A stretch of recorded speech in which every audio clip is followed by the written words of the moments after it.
Hey guys, so Satoshi here, and I'm back with another story. Oil has just plummeted down to $15 a barrel. Don't forget that oil was going for maybe just a few years ago $100 a barrel. Now we're at $15 a barrel, and economists are projecting that oil may go down to as low as $10 a barrel. The fact that they're projecting such figures leads me to believe that it can go even lower than that. All right.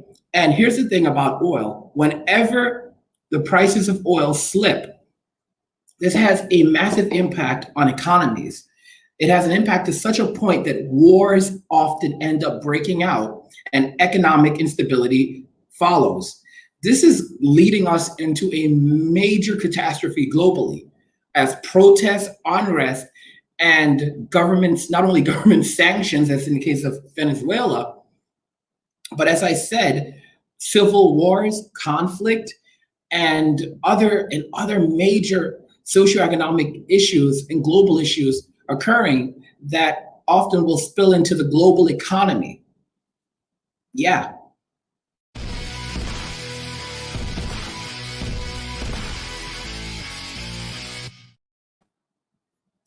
We're going to be checking out this video by Money GPS, who talks a bit more about oil's plummet and the effects that it's going to have on the global economy, because the economy is collapsing. Not only do other economies depend on oil, but also the US economy is tied heavily to the oil trade. Guys, this is going to lead to many billionaires literally losing their life savings. This is going to lead to many companies closing. This is going to lead to economies like Mexico literally seeing the value of their currency, which has already slipped heavily. I mean, just a few months ago, before the pandemic, one peso, $1 was equivalent to around 18 pesos in Mexico, and now it's 23 point something, and it's actually gone as high as like 24 point something. All right, so close to like just under 25 pesos. You have to understand that this is resulting in hyperinflation in the country already, as we're already seeing the price of everything going up. The price of a bag of chips is going up significantly. Once where what you would have paid, which you would have paid as the equivalent of maybe 25 cents, you're now paying closer to $1 for. All right. And everything is going up, everything from food to video games. And the irony is that the cost of living has not changed. So people are now making less money because the value of their money has declined so much. So they have less spending power. And don't think that companies are going to raise their pay in response to this, because they're not. Many won't, not at first. And even when they do, it'll only be gradual increases.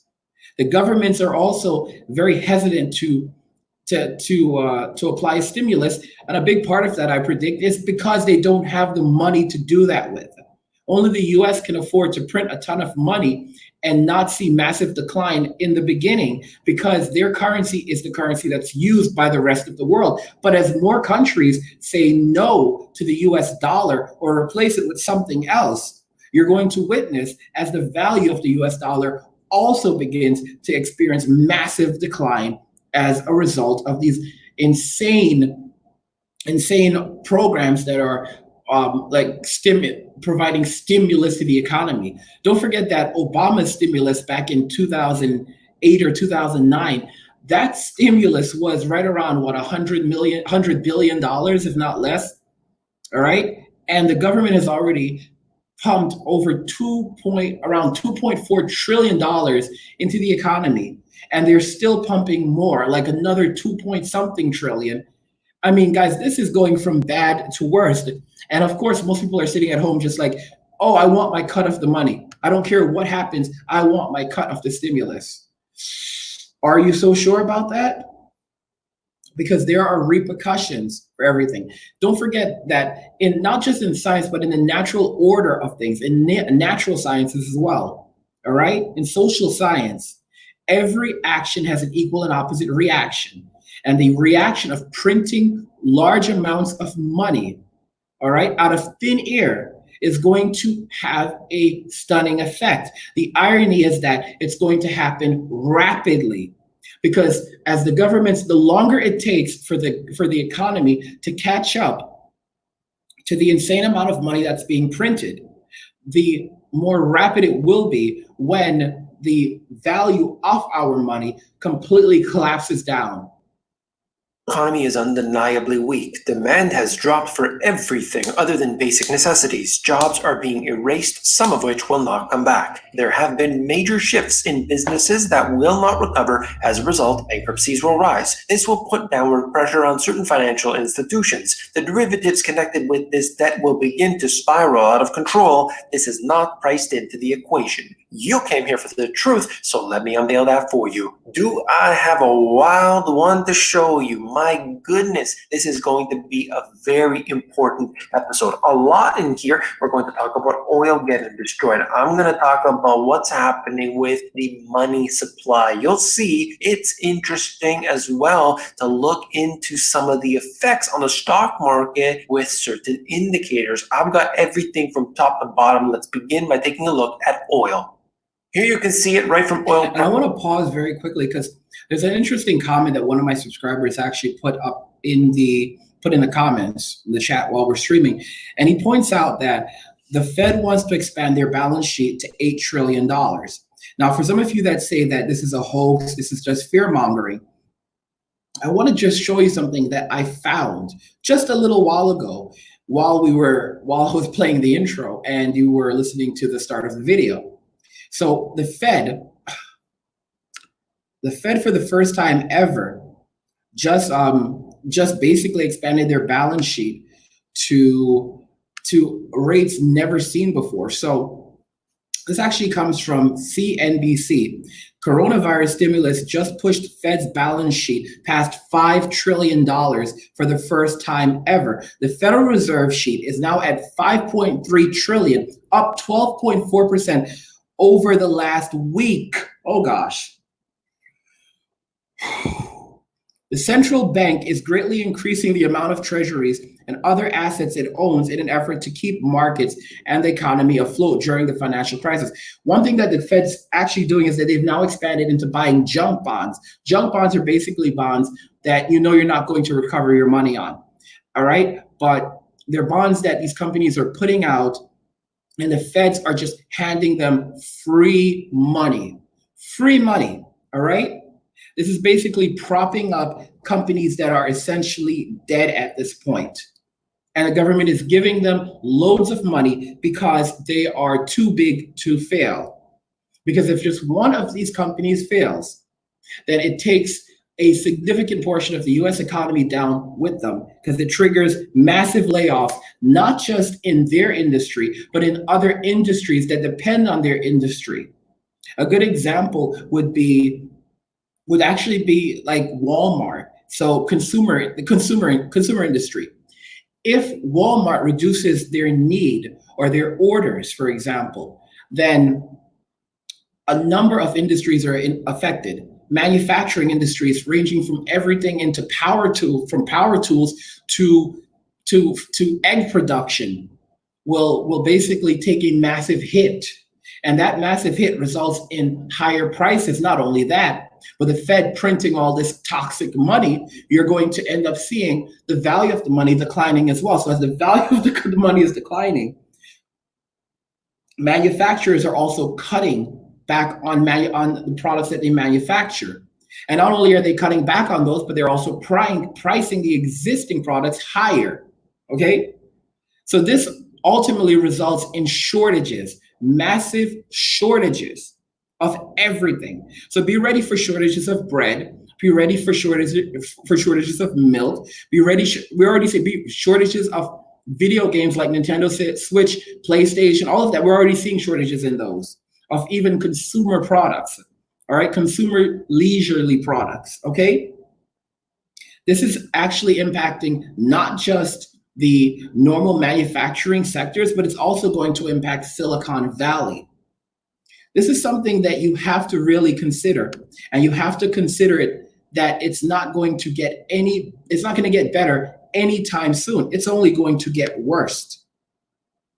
And I just want to remind you guys quickly that one of the best things you can do for yourself is to start a business right now. Don't forget that we're offering our cryptocurrency business starter kit, only $10, and it includes our Facebook marketing kit as well. We want you to be successful. All right, so the starter kit includes a series of cryptocurrency videos and the tools you need to design, build, and market your own cryptocurrency business, no matter what kind of business you choose to create.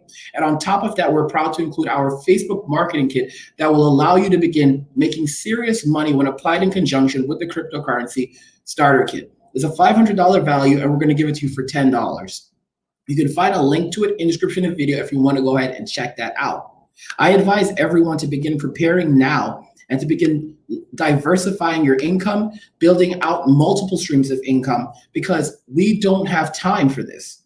If you have time for it, then you also have time to be in a FEMA camp.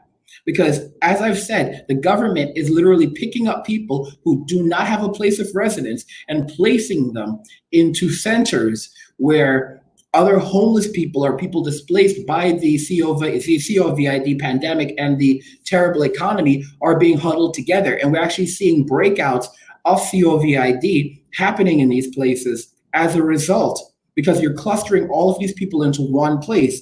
And do you think they're going to be able to leave? No. These people are now they're basically property of the government, and the government can do whatever they want in there. They do not have freedom of speech. They do not have any of their constitutional rights, because in this pandemic, all right, in the name of protecting the American public, they cannot be allowed to leave. Think, guys, like I said, so you no longer can choose when you eat, where you go, what you do, nothing. And of course, there are guards with guns that are going to let you know what's up. All right. And I told you that this is where the world was headed. I told you this is what we were facing. All right. Shout out to Keith Goodsell. He says, "You'll always be angry to me. I am glad that you are back on YouTube." Thanks a lot, dude. I never really left, but I was focused on preparing for what was coming. I've been talking about this for years. I've been telling people to get prepared and be ready for years. No one listened. And there's a saying, when you don't listen, then you have to feel. The unfortunate thing is that now people are going to feel at the very worst time. Right now is not the time to be learning your lesson. Right now is the time to be preparing.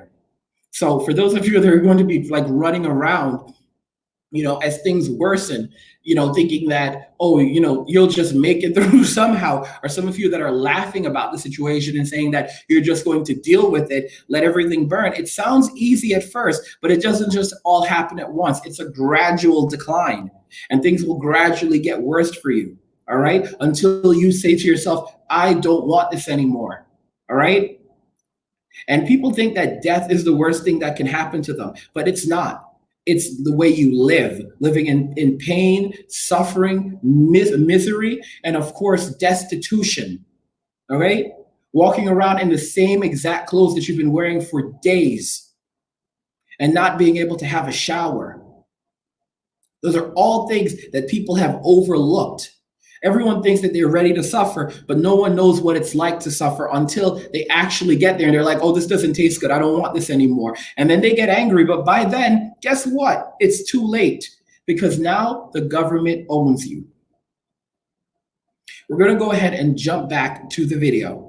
Price.com looking at WTI crude at $15 a barrel. My goodness. And the divergence in between WTI and Brent is quite large, because Brent right now is almost at $28 a barrel. Still down significantly from where it was not that long ago. So now let me tell you what ends up happening. So WTI crude is at $15 a barrel. Brent crude is at $27 a barrel. These are basically the companies that are selling their crude oil. What I want you to actually consider, though, is these factors. Why would you buy from Brent crude when you can buy from WTI for $15 a barrel? So naturally, what's going to happen is Brent crude is going to lower their price. Right now, they're trying to stick at their pricing. No one's going to keep on buying it at that price. So of course, they're going to have to lower their price. When they lower their price down to, say, $22 a barrel, what do you in response, so they drop their price by $5. What do you think WTI crude is going to do? WTI crude is just going to turn around and they're going to lower theirs down to $10 a barrel. All right. Remember when I said that that economists, government experts were predicting that oil would go down to as low as $10 a barrel, or would just go down to $10 a barrel? Guys, I honestly think we could see something like $5 a barrel for oil. $5 a barrel, because no one's going to buy a car. People, the automotive industry was already going downhill. All right. So no one's going to buy a car at this point. And if they do, it's probably going to be an electric car. Oh, but there is clearly a divergence in between these two. You could look at Canadian oil, which is essentially worthless. Think about this carefully. Elon Musk has been working on improving the production of Tesla vehicles for years. And we're beginning to see more vehicles being produced. We're also seeing a number of vehicles, high-end Tesla vehicles, being produced and released for like $30,000. All right. What happens when these cars really go into mass production and the price goes down further? So you can purchase a high-end Tesla for like 27 grand. All right. Even 35 grand is not bad when you consider the fact that you're going to be saving a massive amount on oil supply. Think about that carefully. All of this is affecting the automotive industry. And for companies like Ford, Chrysler, and various others that have stuck by crude oil, they're going to panic now, trying to transition to electricity. And it's not going to work for them because they're not experts in it. This is not something that they've invested heavily in, or they have not invested nearly as much as Tesla. So they're basically going to close down. I don't know if many of you remember when, I forget who said this, but it was maybe a billionaire who pointed this out, that Ford and the companies like Ford would likely not survive the next recession. And this is not a recession, it's a depression. So what do you think? The government's supposed to hand out billions of dollars to save the automotive industry? It's only a Band-Aid. And on top of that, the US taxpayers are supposed to support this, bailing out the automotive industry. So the government will now have to bail out the automotive industry. They'll have to bail out the medical industry. They'll have to bail out the farming industry. Guys, the more you try to put a Band-Aid on it, the worse it's going to be.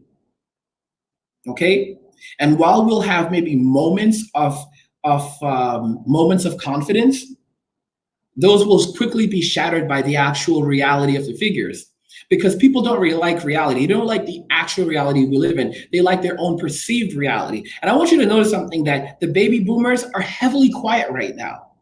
Where are all the baby boomers? Many of them are extremely quiet because they know that this is the end of everything for us. They know the economy is completely wrecked. What they're trying to do right now is stack up on as much gold and silver as they possibly can, and as much US dollars as they possibly can. All right? They're looking for bunkers to turn to. They're looking to get as much money out of families, such as children and friends, as they can, who are already broke and hurt by the economy. They're borrowing money from everyone that they will never pay back. And this is it. And for those of you that think that you're going to go out and buy gold and silver, you're only making the boomers more wealthy, because they own most of the gold and silver. For those of you dumb enough to go and buy gold bonds, I want you to remember something, that gold bonds don't actually pay out in gold. They pay out in cash. Okay? You're required to take your whatever earnings you have in cash. Okay? So when you say, I don't want that toxic US dollar, they're going to laugh in your face. And if you turn around, any profit you make in gold bonds, you're going to lose when you turn around and try to buy physical gold. It makes literally no sense at all. And I've been telling you guys for years that you should be investing in cryptocurrency. You should be learning as much about cryptocurrency as you possibly can, so that you can survive and thrive during these hard economic times. But most people did not listen. Instead, most people are more focused entirely on trying to stack up, as much toxic money as they can, or are pieces of gold and silver. Which, by the way, how are you going to eat using gold and silver? Okay, you're gonna go to like your local trader and try to trade it to them, and they're going to give you less than it's actually worth because they need their profit. And of course, there's not many options. Okay, there's not a million places out there that accept gold and silver. When you're starving, how are you going to buy food with gold and silver? All right. Do you understand the implications of walking around with gold and silver as well, and the potential of getting robbed? Oh, but you're going to stay in your house all the time, so you're safe, right? You're never going to leave your house? I mean, I'm asking you a good question. I just want to mention again that we have the COVID crypto basic survival kit that actually includes 5 courses: live cheap off the grid in any country using crypto, an expat's guide to decentralized banking and off the grid living, convert cryptocurrencies without using an exchange, how to quickly withdraw your crypto in cash from any ATM, and other crypto to cash conversion methods, and of course, how to buy Bitcoins anonymously and through secret methods, so you can have a game plan to get your butt out of the West and start looking to relocate to another country, building an income. Use the crypto business starter kit to supplement this that we're offering also for $10 that I showed you earlier. All right, build up a business. All right, build your brand. Start building up your crypto reserves. Start building your own decentralized crypto bank account so that your funds cannot be seized from you. Some of you think that keeping them in Coinbase makes it safe. It doesn't.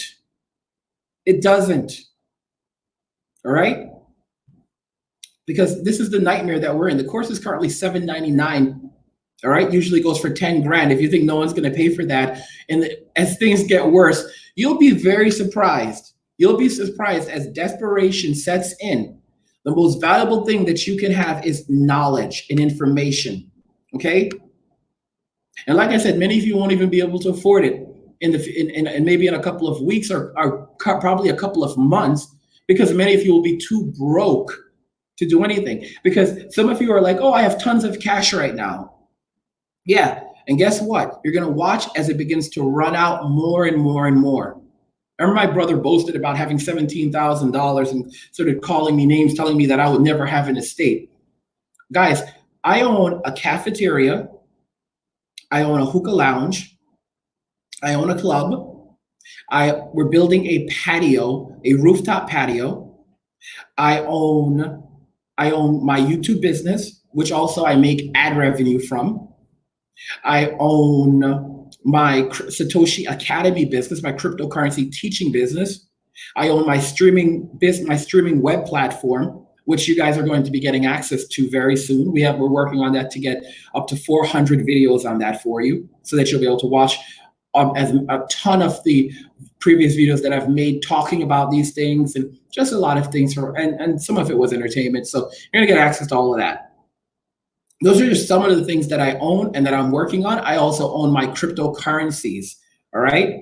The multiple different cryptocurrencies that I've developed to date. Remember when all those people called me a scammer after I developed Red Pill?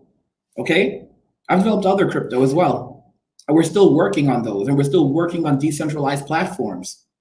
It's amazing when the same people who spent years tormenting me are now going to be the same people that turn around and want to work with me.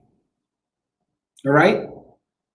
And these people will start talking about God and start talking about kindness and start talking about a number of other things. People who made threats, sent me emails, all right? Tried to get me arrested and swatted. People who have been literally trying to destroy my life for years are now going to turn around and I have threats from them in my email. Coming back and apologizing years later, not really apologizing, but saying that you can't really blame them because life was bad for them at the time. That's your apology, bro? Guys, I told you. Right now, I put out Cobra Kai videos, and one of the themes is no mercy. And right now, I will show mercy to no one. Only people in my close circle are going to be people who I'm going to help, and no new friends.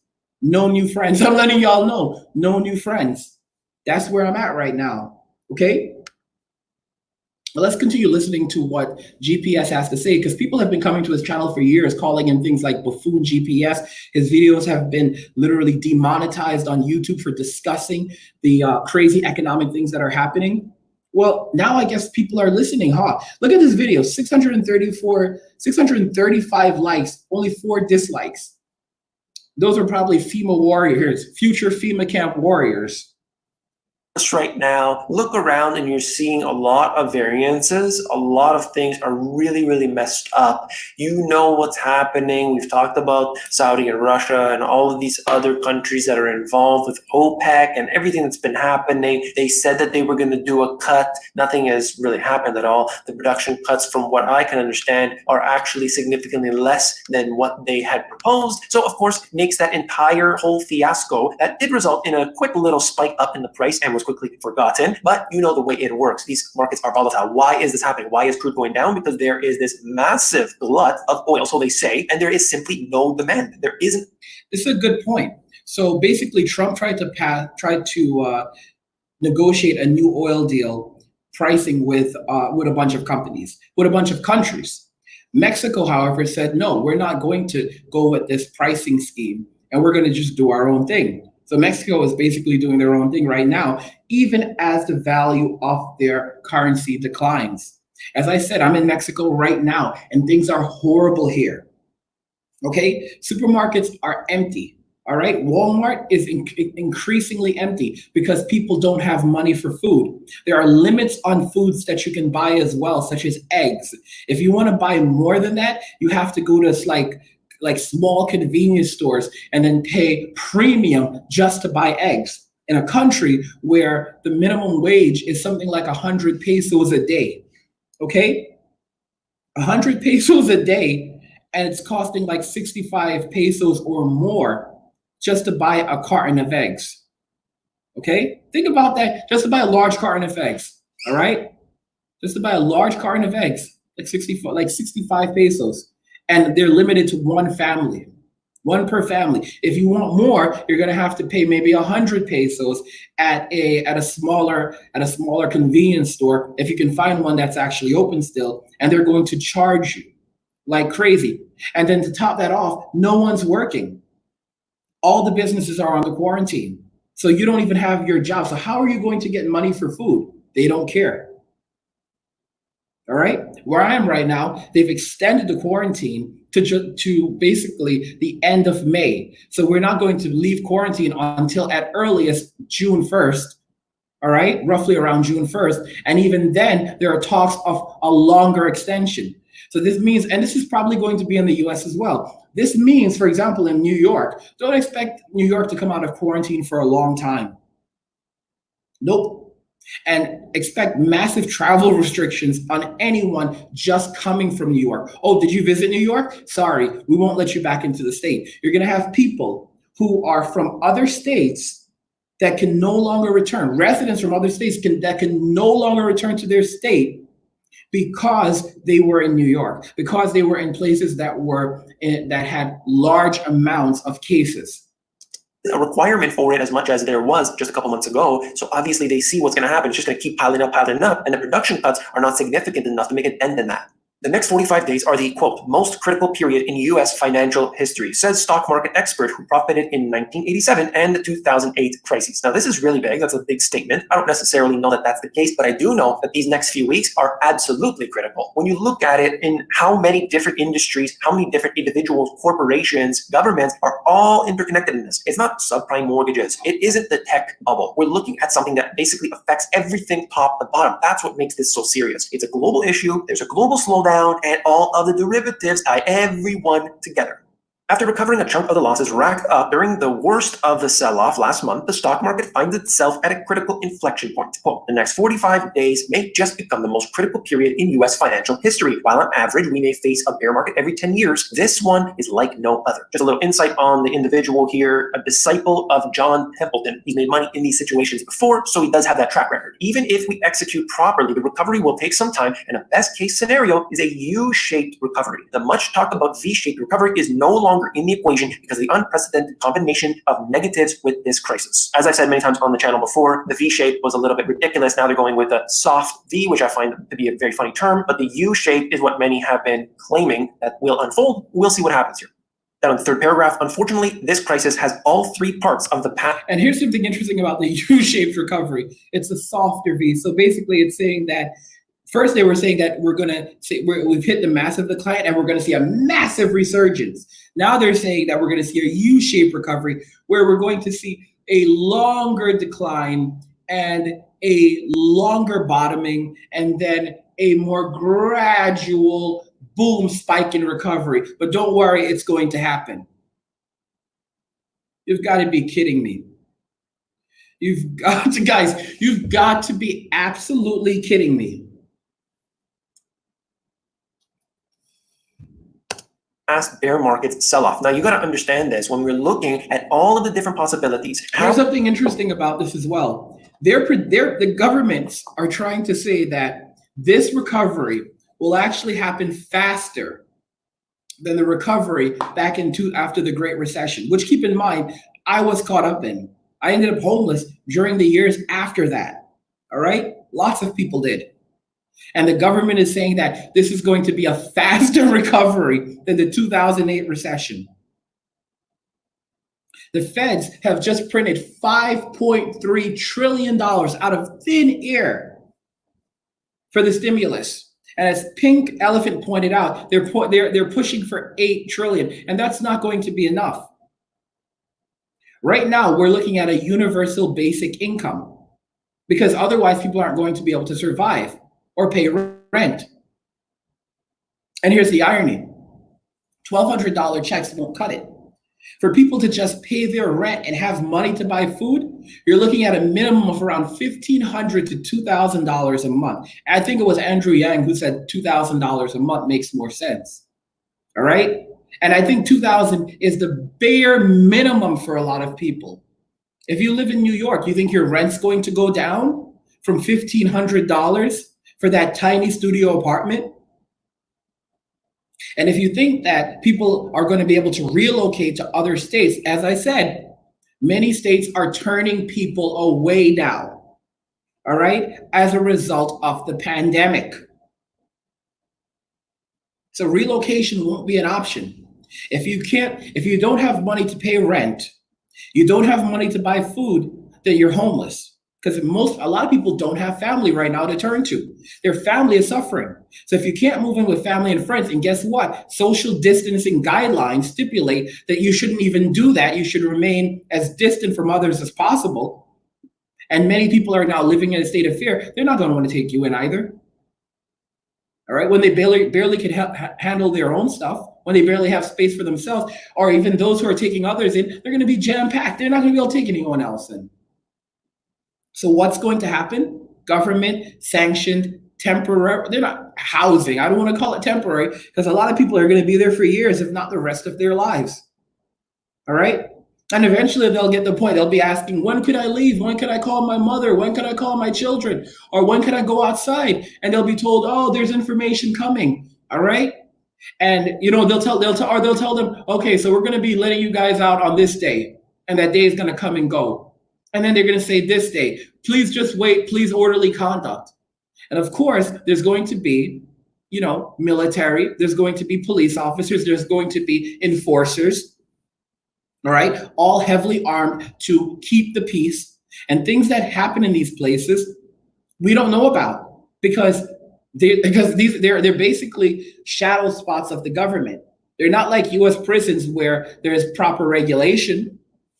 Anything that happens in these camps, the media will be kept out. So your human rights don't exist in these essentially FEMA camps. How we can unfold everything that's happened. Different financial crises, different results, different problems, different situations. There's so many things that could happen. And basically all of it is happening at the same time. The quicker the recovery comes, the less chance of there actually being a severe downtrend afterwards in the economy. So if people get back to work, if businesses start running, and if the train starts to move, and that happens in a relatively short period of time, you're not going to have as many layoffs. You're not going to have as many bankruptcies. There isn't going to be as much debt. It's still going to be bad one way, shape, or form, but the quicker that happens, obviously, the less of an impact, less of a lasting impact as well. But as this stretches on for a period of time, it is going to hurt more and more. That's why they're having this rush to open up quickly. I'm interested to see how things progress. And of course, stay tuned with me. I'll bring you news every single day. I got 3 charts here really quickly. Loan loss reserves to total loans. You're looking at JP Morgan, Bank of America, Wells Fargo, so on. Same situation happened. I see there's a lot of comments in the chat. If you guys want me to read your comments on stream, please drop a donation and I'll prioritize reading your comments. The financial crisis, we're seeing those rising today. Still low compared to what we saw back then, but certainly it has climbed like we have not seen in years. Percent of servicing portfolio volume in forbearance by investor type over time. Ginnie, Fannie, Freddie, all of these are on the list here. All of them are rising. The beginning of the chart is from the beginning of March up to the beginning of April, and you can see how much this has changed. Just a couple weeks, all of a sudden, people can't pay their bills. Businesses can't pay their bills. You watch as the landlords are willing to take this for a little bit, but of course they run into some serious issues over time. Problems extend out further than that because individuals, if they can't pay their rent, that's one. Something interesting, a comment that I do want to point out is one from David Strong, who says that I'm going to be selling the heck out of my crypto. I just changed that word to these boomers. Remember when I told you guys that I'd be selling my crap coins to you and to the boomers? I'd be selling my crap coins for inflated amounts and people didn't listen? Well, soon they're going to be listening, all right? Soon they're going to be listening. Those who invested, those that learned, those that took the time, they're going to be the ones that are actually making massive profit. They're going to be the ones that are actually surviving and thriving in this massive downturn. Because as the US dollar inflates to unreasonable levels, everyone's going to rush to crypto because gold is crap. I'm just letting you know that precious metals are crap. You can't use precious metals cannot be effectively used as a means for everyday sales. You can't buy a cup of coffee with gold, but you can buy a cup of coffee with crypto. You can buy a house with crypto, all right? And how are you going to protect your gold and silver, your meager amounts of gold and silver? Or let's say you have a large amount of it. How are you going to protect it? I already told you that 3 guys on a horseback can handle that. I see someone in the chat saying that they're just going to disregard the quarantine. Then they're just going to pick you up off the street. It's like insane. Like some of you guys are absolutely insane. Like you're absolutely insane. You're talking about disregarding government sanctioned quarantine requirements. Okay, then they're just going to throw you in jail. They're just going to throw you in jail. That's it. They're just going to throw you in jail. And no one's going to hear from you again.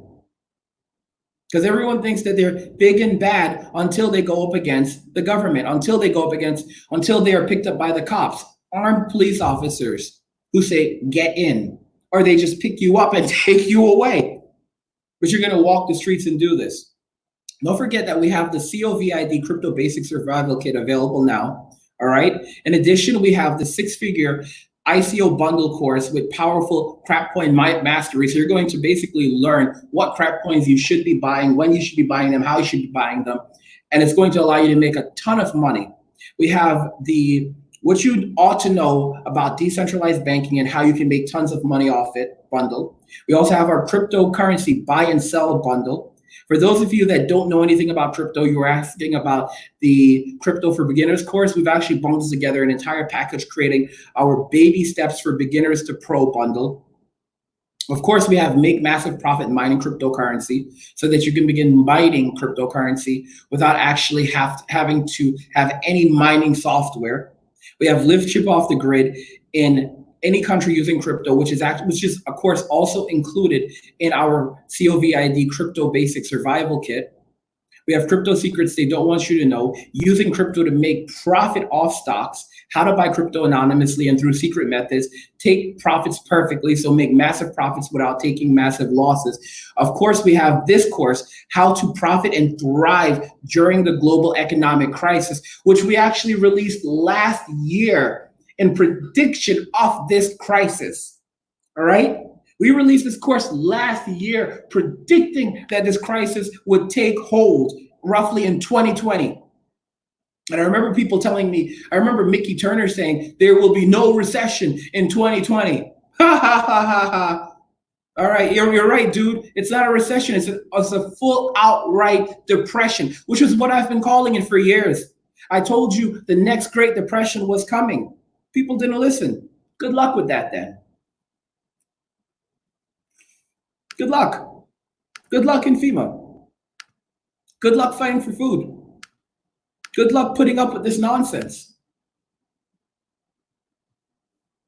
One thing, but what's going on with the businesses? What's happening with everybody that's supposedly buying and selling and trading and upgrading, renovating and restoring? There are so many things that are happening in the economy. And if most or all of those things are now disrupted, think about the impact that it has. If you just had one thing, the housing market is down, you can look at it in one way and say, okay, well, you're obviously going to have some jobs that are disrupted. When the housing market collapsed in '08, it took the global economy down with it because of that subprime mortgage lending crap. All right. And all of that started over again as all the boomers began refinancing their homes. And trust me, you're going to see them trying to do as much of that as possible. Many of them can't do it anymore because their houses are already underwater. They're deep in debt. So they're trying to milk whatever they can out of the economy. They're never going to pay any of this money back. And they're going to basically fight tooth and nail to stay in their homes that are now going to be seized by the bank. They're all going to be rapidly filing for bankruptcy, which will allow them to stay in their primary homes. I mean, this is the state of events that we live in, and you're just going to have more and more homeless millennials everywhere. And of course, these young people, not knowing what to do, are going to begin forming tribes. I said this, I talked about this. I said that they're going to start forming tribes. You're going to see tribes in society breaking out, man. Tribes, all right? Tribes of millennials, tribes of Generation Zers, especially those guys, all right?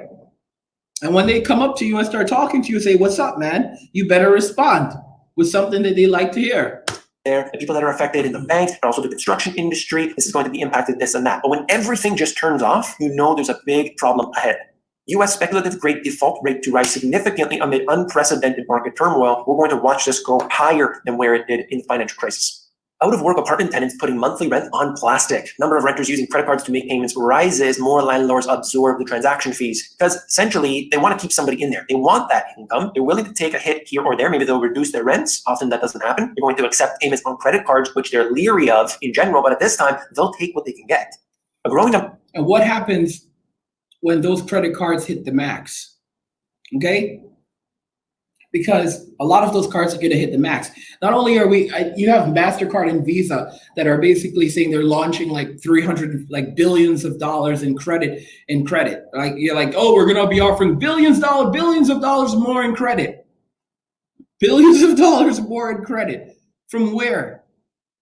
Like hundreds, not just billions, hundreds of billions of dollars in prediction of this. So basically, now they're creating an even greater debt bubble.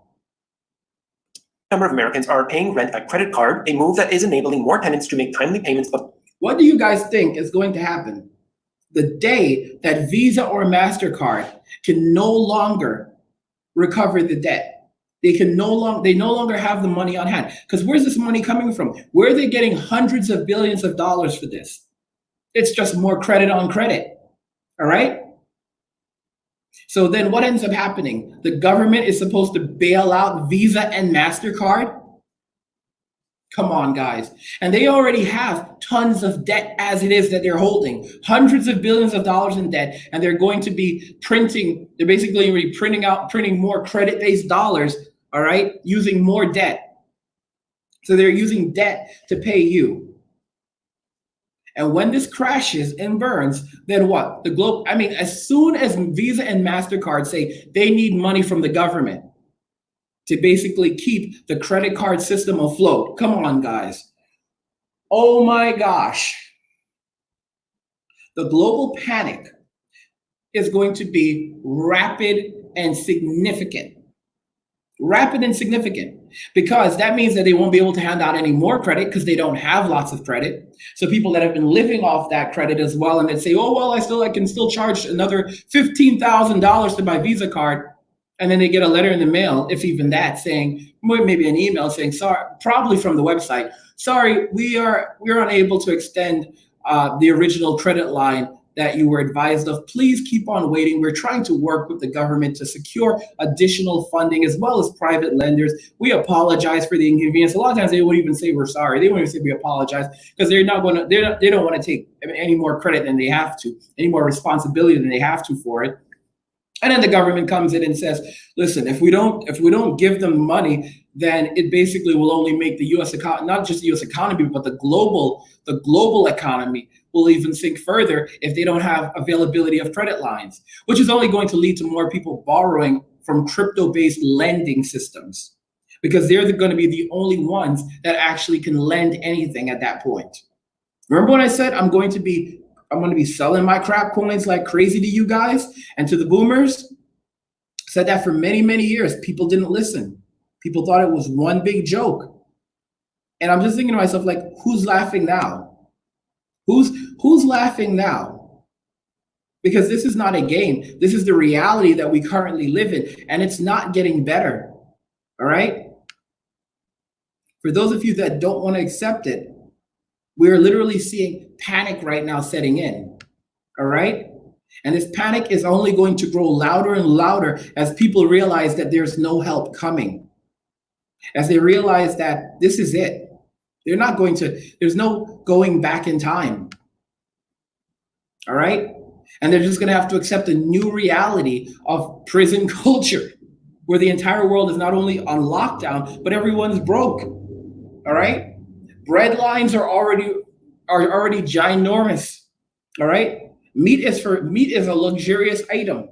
Okay? So you're going to see when people can't eat and the best thing they can get is a piece of bread, and just one piece of bread with maybe some canned vegetables if they're lucky, or some lettuce or something. So everyone basically goes vegan.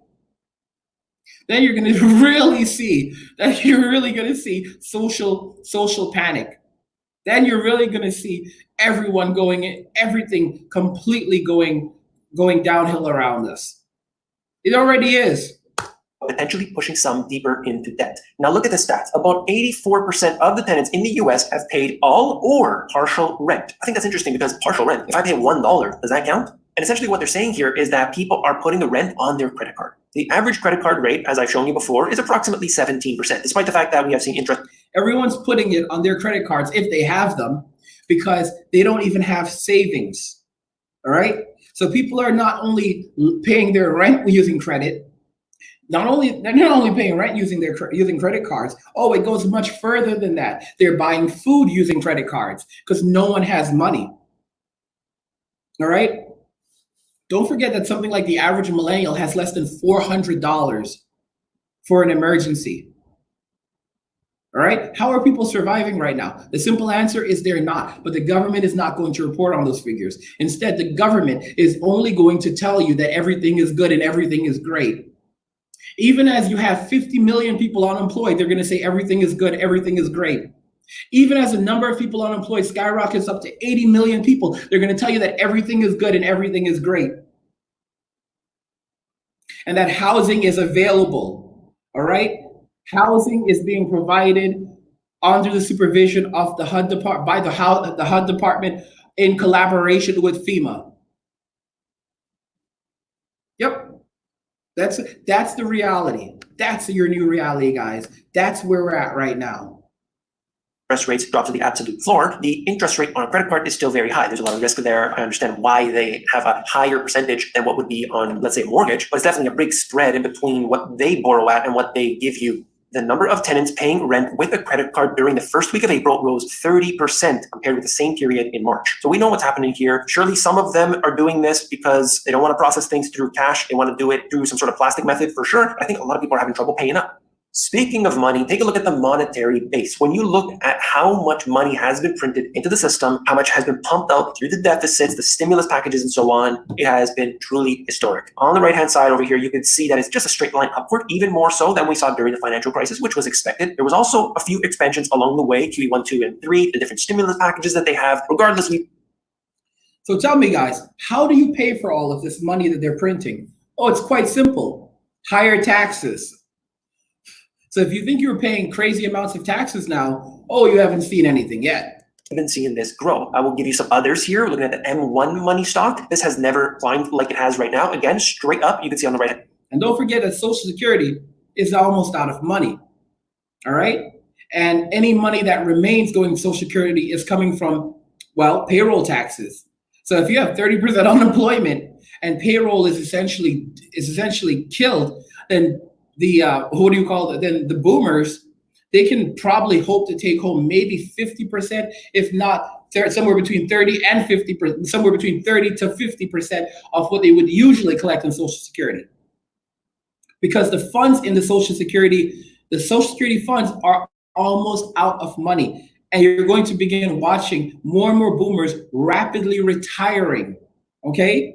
Watch it, guys. You're going to see the rapid retirements happening now. Rapid retirements, early retirements, people filing for Social Security disability. You'll have people literally staging accidents or getting into accidents themselves just so that they can go and get Social Security. All right? And many of those people won't even qualify. And aside from the financial crisis, it really just continued on its trend of growth. This time around, it's been extreme. Commercial and industrial loans have spiked upward again, like we've never seen before in history. This is quite worrisome because these companies here are really, really in need of some of this money. There are favorable terms, there's no doubt about it. But at this time, when you see these extremes, it is reason for you to be concerned. You know why the boomers may support a central, and it's coming, the central bank coin, and Congress is going to approve it at some point. You know why? Because at that point, they're going to be told, well, now the government can collect all of those additional taxes using those coins. And of course, all they're going to do is narrow down on the money supply. So if you can no longer get dollars, because what the central banks are going to do, many people don't know this, but your money to pay you actually comes from the federal government. Your paycheck actually comes from the federal government. The federal government provides money to the banks to pay people. If you don't remember, back in like October or November of last year, I talked about this. Maybe it was September. A lot of people did not get their paychecks one day, and because the feds did not send money. And out of panic, they ended up printing like $1 trillion out of thin air to cut, or $2 trillion out of thin air, and is sending emergency funds to New York Central Bank, because there was no money. All the money vanished, poof. The overnight lending market skyrocketed. The repo market is skyrocketed. So that's the market where banks borrow money back and forth from each other, and for for a slightly higher percentage rate. What do you think is going to happen now? If they want to get their hands on physical money, physical dollars, forget about that. Those are going to come at a massive premium. All right. And of course, they're going to pass that premium on to customers. And ultimately, you're not going to have any choice. If you want to get your paycheck, you're going to have to accept central bank coin. You will have no choices in it. I think that's enough for today. If you found it informative, hit that thumbs up button. This channel is like no other. All right, guys, I've been following GPS for years, and he's been talking for years, and he's been getting spammed by people for years. All right. People that basically called him buffoon GPS. And where are those same people now? Probably watching the videos or seeing at home crying. There's no way that the boomers can survive this. They're going to try every tactic that they can to get as much money from every generation as they can. Keep in mind that millennials only hold 3% of the nation's wealth. Generation Z holds next to nothing. Holds next to none of the nation's wealth. And you have to remember, from that 3%, once you exclude the billionaires like Mark Zuckerberg and Kylie Jenner, and even very rich people like Chris Brown and Rihanna and the millionaires, once you exclude those very wealthy millennials, the amount of money that millennials have as a whole, excluding that group of people of very high income, very wealthy millennials, goes down even less.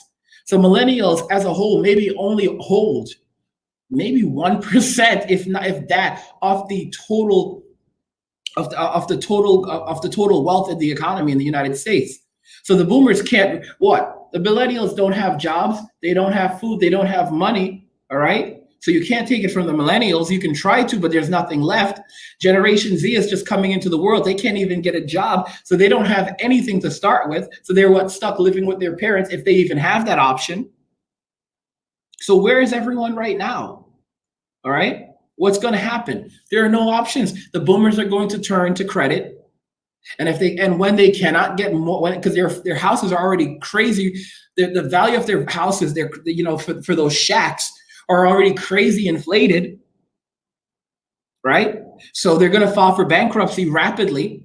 The government might pass new laws and restrictions to limit the amount of times and your ability to file for bankruptcy, as well as the kind of debt that you can discharge.